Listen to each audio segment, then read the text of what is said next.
I hope your week went well. I've actually done a few things this week. Um, so I send letters out sometimes, and Rosie, my friend Rosie, I think you guys all know her, sends me back letters.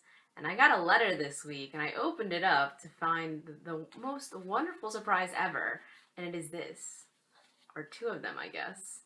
I don't know if you guys recognize who this is, but this is Benedict Cumberbatch.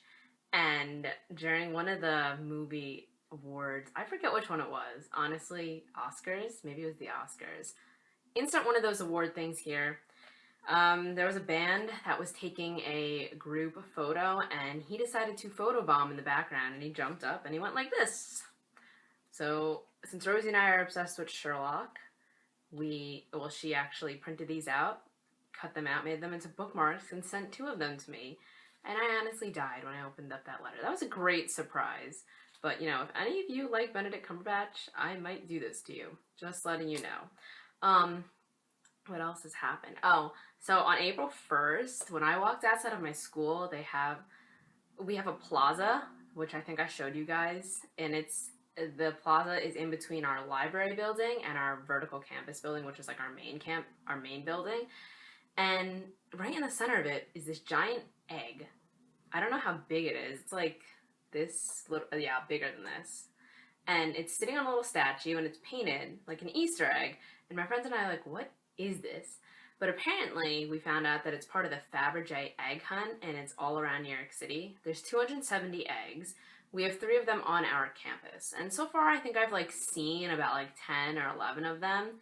And they're scattered throughout the 5 boroughs, and the whole point is that you're supposed to go around on your phone and download the app and check in. You scan the QR code every time you find an egg, and you're entered to win a prize. There's only 2 prizes, and they're some really fancy $500,000 jewels. There's only 2 of them, so I mean, really, what's the chances of winning? But maybe one day my friends from school and I will go around and try and find a lot of them.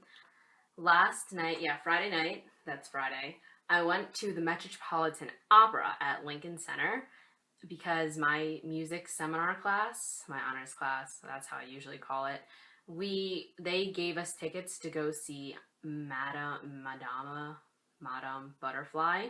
It's Madama, because I know the original story is Madame Butterfly, so I'm just going to call it Madame Butterfly because I think of that. The story is about this girl, Cho-Cho-san. She's Japanese. It's set in Japan. She's a geisha. And there's an American officer that comes over. He's stationed in Japan, and he marries her because he's infatuated with her at the time. And the guy's name is Benjamin Franklin Pinkerton. And he doesn't take the marriage seriously because he's just like, oh, she's just a girl. I'll sleep with her while I'm here, but then when I leave, of course, I'll just leave her. But she takes it very seriously, and she falls in love with him. And a little while after they get married, he gets stationed somewhere else and he leaves. But he leaves her with a house, and she's actually pregnant too, and she ends up having a son. And so for 3 years, she keeps on hoping that every day that he's going to come back because he told her that he would come back when the birds nest. And in the very end, she ends up finding out that he ended up marrying another woman from America, and he comes back, and then they ask to take the son, and then she commits suicide at the end because the theme at the very end is it is better to die with honor than to live without honor, and that's why she kills herself. I enjoyed the story because we had to read it for my class, but the opera was phenomenal. I never thought I would actually enjoy going to an opera because it's just purely singing for how many hours? Because we were there for 3 hours and 45 minutes.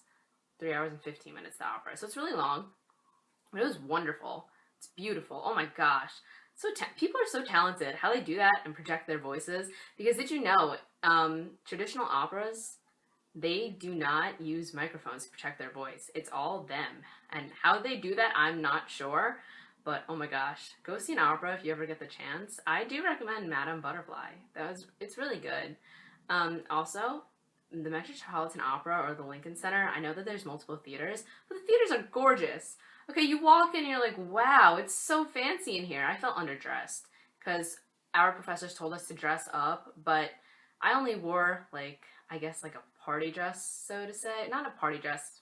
I don't know, you guys know the dress. It's like this tan dress with polka dots.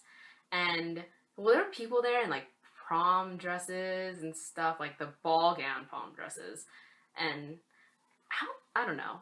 That's awesome. I wish I could do that. It's so much fun getting dressed up for things. So maybe I'll do that next time.